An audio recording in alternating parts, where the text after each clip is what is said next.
지난 얘기부터 금달래, 대구 금달래에 관한 얘기를 해드리고 있습니다. 지난번에도 말씀을 드렸습니다만은 대구 지역에서 전승되어 오고 있는 경험과 그리고 또 자기의 어떤 그 객관적인 또는 주관적인 의견이 담겨 있는 약간의 얘기를 하다 보면 조금 부풀려지는 그런 부분도 있는 듯 느껴집니다. 어쨌든 대구 지역에 전승되어 오고 있는 설화 중에 하나인데요. 사실에 기인한 그런 얘기에서 약간의 이 얘기하는 사람에 따라서 얘기가 조금 부풀려지기도 한 그런 내용이 가미되어 있다라고 그렇게 이해를 하시면 틀림이 없을 것 같습니다.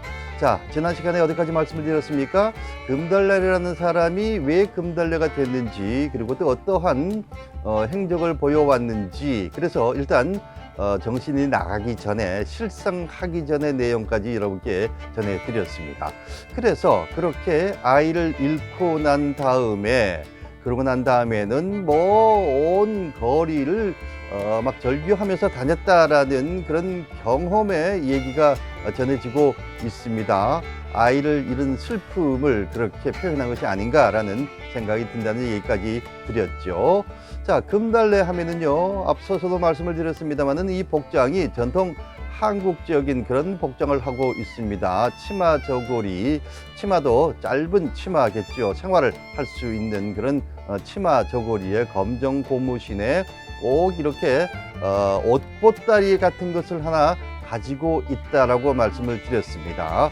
그 옷보따리 속에는 뭐가 들어있는지 아직 아무도 확인을 못했다고 하지요. 들어있는 내용에 대해서는 이러쿵저러쿵 얘기가 없습니다. 누가 직접 봤다라는 얘기도 없습니다. 단지 추측을 할 때 이 사람이 뭐 간첩이다라는 그런 얘기도 있고요. 아니면은 독립투사다 해서 뭐 군자금이 들어 있었을 것이다 라는 그런 얘기도 있었고요.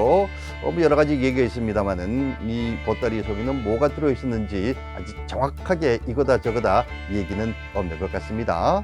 자, 어쨌든 이 사람은 실성을 하고 난 다음에 아무 남자나 따라다니는 그런 어떤 행동도 보였고요. 그래서 여기서 저기서 아무렇게나 자기도 하고 또 뒹굴기도 하고, 하지만 늘 이렇게 실성한 모습을 보인 것은 아니어서 때때로는 이 지나가는 어르신에게 아주 예의를 갖춰서 인사도 나누고요. 하지만 또 순간적으로 실성한 끼가 있을 때는 이쁜 여자를 보면 막 머리채를 잡아 당기는 등의 그런 기괴한 행적을 보이기도 했었다고 합니다.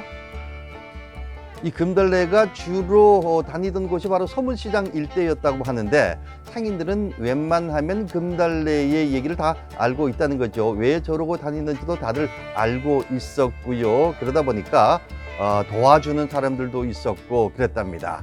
어쨌든 상점의 가판대에서 밤을 보내는 일도 많았었다고 그렇게 얘기를 합니다.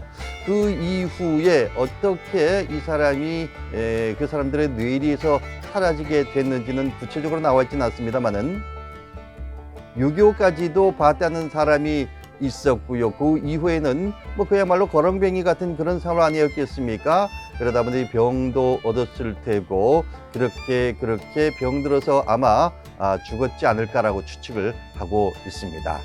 이 이야기까지가 일반적인 여러 가지 그 경험담에서 우러나오는 얘기들을 종합한 한 가지 줄거리가 되겠습니다.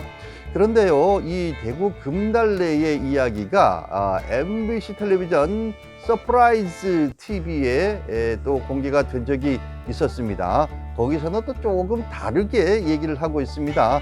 시대적인 배경도 앞서서는 1930년대로 거슬러 올라가지만은 1950년대라고 기술을 하고 있습니다. 서프라이즈에 나왔던 얘기를 짧게 얘기를 드리면은 또 이런 내용입니다. 나이가 들어서 시집을 갔는데 그 시어머니가 괴팍하다는 겁니다. 괜히 질투를 해서인지 어떻게 해서인지는 모르겠지만은 이 남편과 같이 있는, 즉 자기 아들과 같이 있는 그 모습을 보기를 되게 싫어하고 해서 가진 어떤 만행을 저질렀다라는 겁니다. 남편이 보는 앞에서 이상한 짓도 시키고 구박하고 막 그랬다는 거죠. 그러면서 결국은 내쫓았다라는 것으로 거기서는 얘기를 하고 있습니다. 그 이후에는 뭐 비슷한 그런 얘기인데, 앞서 말씀드렸습니다만은 어떤 타고난 어떤 새끼에 대한 얘기는 거기서는 나오질 않았습니다. 어쨌든 쫓겨나고 난 다음에 여기저기 떠돌아다닌 것은 같은 맥락으로 얘기를 하고 있고요. 그러다가 임신한 사실을 알게 됐고 아이를 어디 풀숲에서 낳았는데 마땅한 거처가 없다 보니까 아이를 제대로 키울 수가 없고 아이를 죽게 만들어 버렸다. 그래서 그 이후에 정신이 나갔다라는 것은 그대로 통하게 됩니다.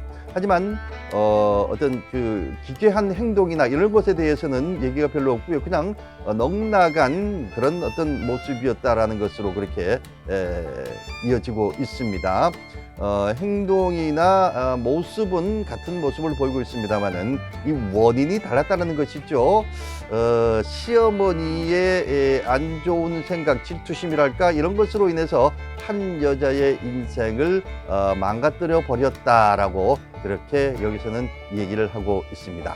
하지만 여러 가지 얘기로 봤을 때 그 모든 내용을 포함하는 내용들이 담겨져 있는 것만은 사실이다라고 생각을 할 수가 있습니다. 이렇게 두 얘기를 소개를 해드렸습니다만은 이 두 얘기는 무수히 많은 얘기 중에 두 가지다라고 말씀을 드릴 수 있습니다. 이보다 더 많은 내용을 안고 있는 그런 이야기도 있고요. 이보다도 더 아주 간단하게 묘사가 된 그런 얘기도 있습니다. 자, 그렇다면 이 이야기의 의미를 한번 살펴봐야 될 텐데요. 그 의미는 3탄에서 이어드리겠습니다.